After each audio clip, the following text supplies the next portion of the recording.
Նորակառույց բարձրահարկ էլիտար բնակվում, թե վաղուց արդեն շահագործվող բազմաբնակարան Հայաստանում ընդհանուր 19,000-ից ավելի շենք կա։ Դրանցից միայն 8,000-ն ունեն շինության ընդհանուր նկուղ տանիքի խնդիրները կառավարող մարմին։ Համատիրություններ գործում են առավելապես Երևանում, այն էլ ընդամենը 285-ը։ Ինչպես են աշխատում, ինչու են մարդիկ շատ բողոքում, մինչև երբ պետք է պետությունը վերելակ ու շքամուտքի դուռ փոխի։ Հարցերը մեկ ընդմիշտ լուծելու նպատակով քաղաքաշինության կոմիտեն բարեփոխում է սկսել։ Կառավարության մոտեցումը հստակ է, որ այլևս այդ գործունեությամբ տենց բարդ խնդրով չի կարող զբաղվել մարդ, ով նվազագույն գիտելիք չունի այդ հարցում, որովհետև հետագա շահագործման հարցերը պետության վրա հետագայում այդ վատ կառավարման հարցերը հետագայում պետության վրա տարբեր ֆինանսական, անվտանգային բոլոր տեսակի բեռերի ձևով հետա վերադառնում պետության ուսերի։ Տանյա Արզումանյանն ասում է, համատիրություն ունենք ամբողջ թիմում, մեկը չկա սուբվենցիայի հայտ գրի գործի գումար ստանան, այնպես որ կառավարիչը նախկին ЖԵԿ-ից մնացած թե նորընտիր լինի,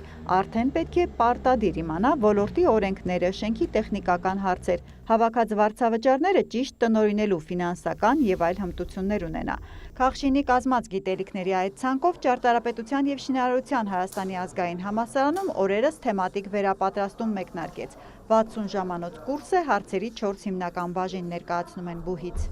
Ֆինանսական կառավարման հատված կա, տեխնիկական կա, իրավական կա, դրամաշնորհների հետ կապված հատված ունենք, նաև անպայման իրենք կսովորեն նկուղներում խոնավություն կամ կրող պատերի մեջ ճաքեր եւ այլ։ Այսինքն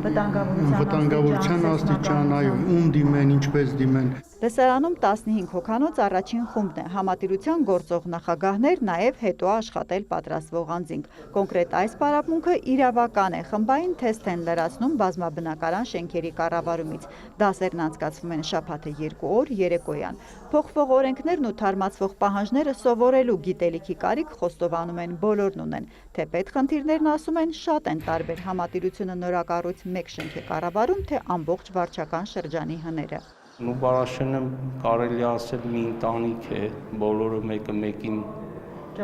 ճանաչում են, աշխատանքները նկատում են, մարդիկ սկսել են շատ լավ վճարումներ անել, գոհ են բոլոր բնակիչներից, ոնց որ իրենք հենց իրենք դե այդ գոհ լինելը բնակիչները պետք է ասեն։ Մեր մոտ խնդիր կա այն բնակարանները, որոնք բնակեցված չեն դեռ, բայց սեփականատեր ունեն, որոնք արտերկրում են գտնվում այս պահին։ Մի քիչ այդ փակ դռների հետ ունենք խնդիր, բայց ընդհանուր առմամբ ով բնակվում է, ով օգտվում է այդ ամեն ինչը իր աչքով տեսնում է բոլոր մատուցած ծառայությունները, խնդիր չի վճարում են, նորմալ պատշաճ կատարում են։ Դասընթացը վճարովի է, բայց քանի որ պետությունն է վերապատրաստման պահանջը դրել, գումարի մի մասը հնարավոր է հետ ստանալ եկամուտների հայտարարագրումով։ Պարապմունքի ավարտին բոլորն ատեստացիա կանցնեն։ Համատիրությունների համար պարտադիր թեսթավորմանը, որի վերջնաժամկետ է սահմանվել 2027 թվականի հուլիսի 1-ը, կարելի է նաև ինքնուրույն պատրաստվել, հուշում են Քաղշինից։ Բոլոր հարցաշարերը իրենց բոլոր պատասխաններով քաղաքաշինության կոմիտեի կայքում հրապարակված են